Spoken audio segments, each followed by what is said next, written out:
नमस्कार, आदाब, सत श्री अकाल। सुपर न्यूज में आपका फिर से एक बार स्वागत है। देखते हैं दिन भर की खास खबरें। डीजल से भरा टैंकर पलटने के बाद जान जोखिम में डालकर लोगों ने लूटा डीजल। कुम्हारी के पास स्थित खदान में डूबकर अकोला के डाबकी रोड निवासी युवक की मौत। 35,000 रुपए मूल्य के लहसुन के 2 कट्टे चुराने वाले 2 गिरफ्तार, 1 फरार। बुल्ढाना जिले के सबसे बड़े जल प्रकल्प में 11% पानी, सैकड़ों गांव में टैंकर से जलापूर्ति। एडवोकेट बाला साहब आंबेडकर ने कपास बीज की कमी को लेकर जिलाधिकारी से मुलाकात। नकली बीज बेचने वालों पर दंडात्मक कार्रवाई, 2 विक्रेताओं के खिलाफ मामला दर्ज। अकोला नागपुर महामार्ग पर वणी रंबापुर के पास 29 मई को शाम के समय एक अनियंत्रित डीजल से भरा टैंकर पलटी हो गया। गनीमत रही इसमें आग नहीं लगी, वरना बड़ा हादसा हो सकता था। टैंकर से बहने वाले डीजल की जमकर लूटमारी हुई और लोगों ने बहते हुए टैंकर को केन बाल्टी जो मिला उसमें समेटा, किंतु अगर इस दौरान बड़ा हादसा हो जाता तो इसका जिम्मेदार कौन होता?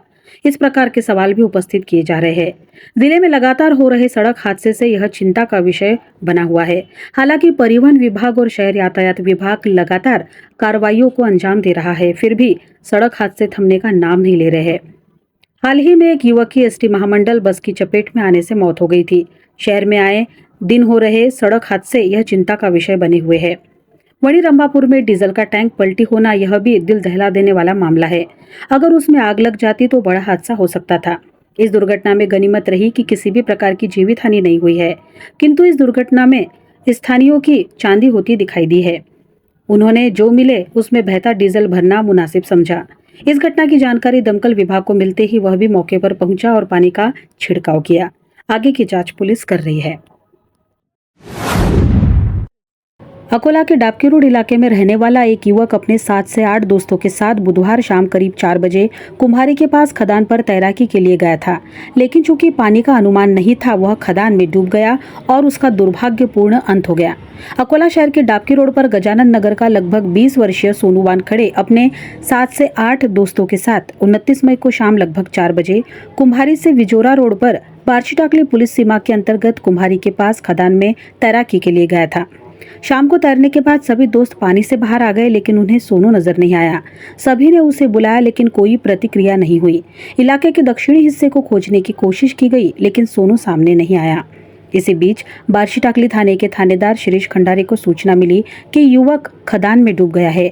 जैसे ही उन्हें यह जानकारी मिली, उन्होंने पिंजर में मानव सेवा आपदा प्रबंधन फाउंडेशन के संत गाड़गे बाबा आपातकालीन खोज और बचाव दल के प्रमुख दीपक सदाफले को सूचित किया और उन्हें तत्काल खोज अभियान के लिए बुलाया। लाइफ गार्ड दीपक सदाफले अपने सहयोगियों मयूर सालेदार, विष्णु केवट, अंकुश सदाफले, ऋषिकेश राकोंडे, शेखर केवट, संकेत देशमुख, गोकुल तायडे, संतोष वाघमारे, रोहन मुंडे, योगेश कुडाले के साथ खोज और बचाव सामग्री, जनरेटर, प्रकाश व्यवस्था और आपातकालीन वाहन रात 9 बजे घटनास्थल पर पहुंचे। टीम ने 25 से 30 फीट गहरे पानी में खदान का पता लगाया और नीचे बड़े नुकीले पत्थर पाए। ऐसे में पानी के अंदर सर्च ऑपरेशन चलाना बहुत मुश्किल होता है। बचावकर्ता को चोट लगने की अत्यधिक संभावना होती है। इसके लिए बहुत गहराई से नीचे से ऊपर तक खोज की आवश्यकता होती है।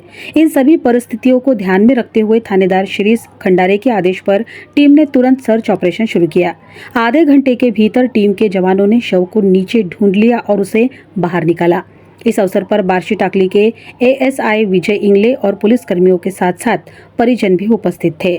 सूचना टीम के प्रमुख दीपक सदाफले ने यह जानकारी दी। वर्तमान समय में लहसुन के भाव आसमान छू रहे हैं, जिसके कारण चोरों ने अब लहसुन को निशाना बनाना शुरू किया है।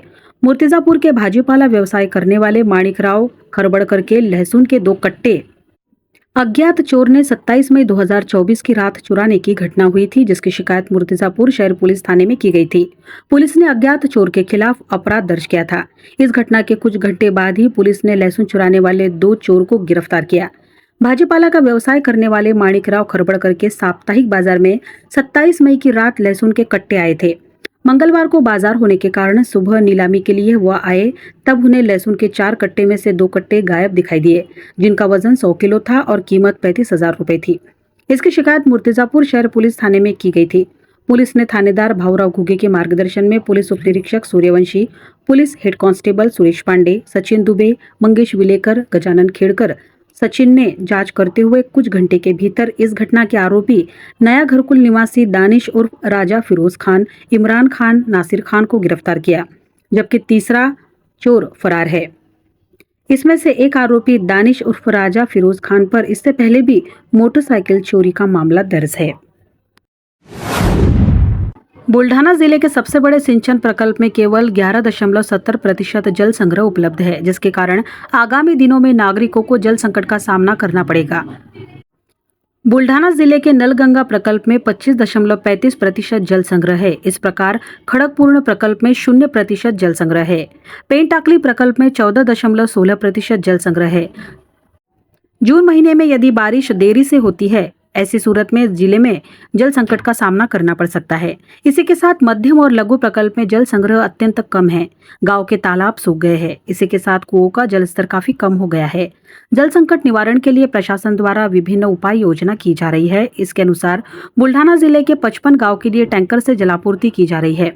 इसके अलावा कई जगह पर ईंधन कुएं भी मंजूर किए गए हैं और कुएं भी अधिग्रहित किए जा रहे हैं।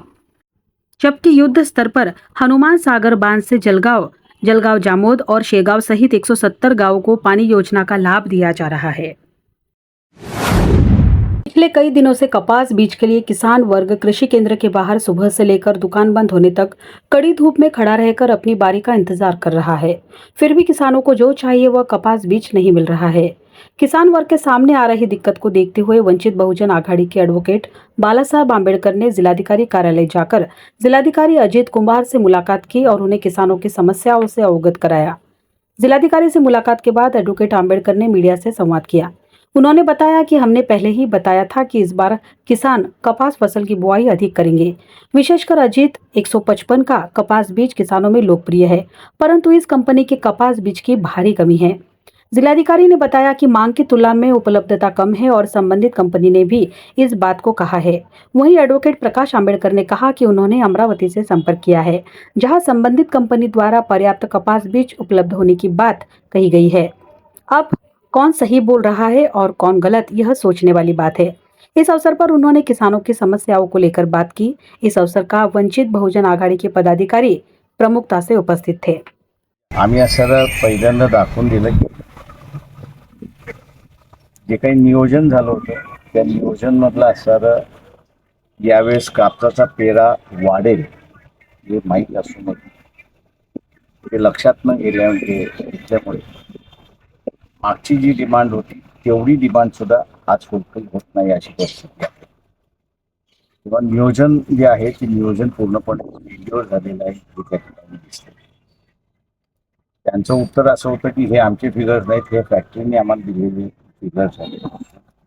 आधी म्हटलं आम्ही ते काही मान्य करत नाही। नियोजन हे जिल्हा समिती त्या ठिकाणी करते, आमदार त्या ठिकाणी असतात, उपस्थित असतात। तेव्हा आमदारांनी नेमकं असणारं डिमांड किती मागच्या वर्षाची न धरून ठेवली हा त्याच्यातला असणारा एक भाग आधी असा त्या ठिकाणी नाही।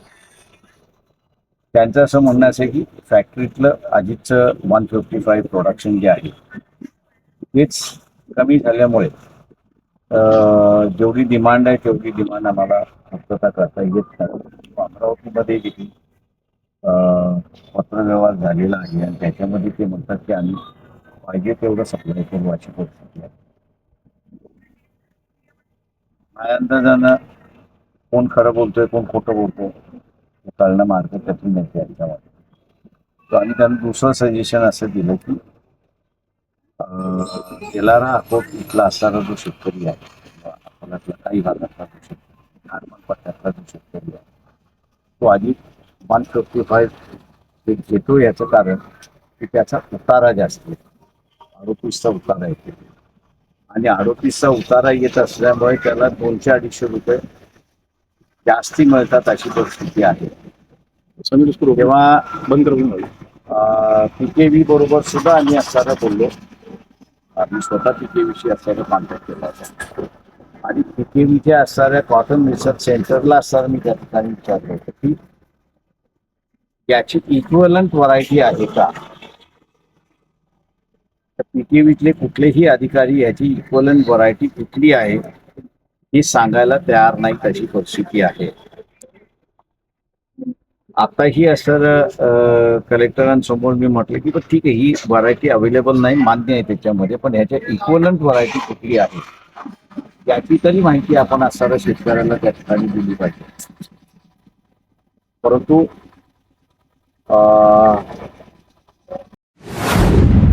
जिलाधिकारी अजीत कुमार ने कृषि आदानों की बिक्री में किसी भी तरह की गड़बड़ी पाए जाने पर सख्त कार्रवाई के आदेश दिए हैं।